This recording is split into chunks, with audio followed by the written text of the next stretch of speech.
বর্তমান সময়ে 95% টিনেজাররা লাইফে স্ট্রাগল করতেছে, লাইফে কিছু করতে পারতেছে না। Like how? Let me explain. Because of society.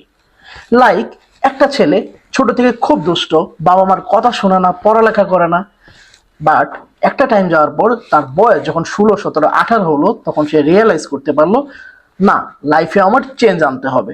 So সে নামাজে যাচ্ছে, জিমে যাচ্ছে, কিন্তু সমাজের সেই পিপলরা যখন সে নামাজে যাচ্ছে, জিমে যাচ্ছে, তখন বলছে, ইস তুমি নামাজে চলে আসছো, তুমি জিম করতেছো।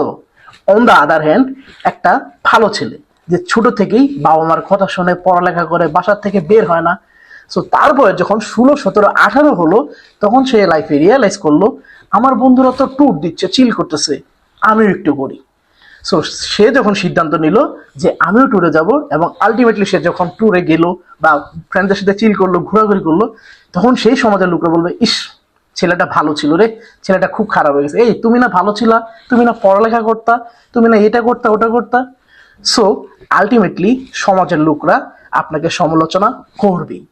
সো আপনারা নিজেদের দায়িত্ব নিজেরা নেন, নিজের মন যা বলে তাই করেন, সেভাবেই চলেন। সমাজের লোক তো কথা বলার জন্য আছেই।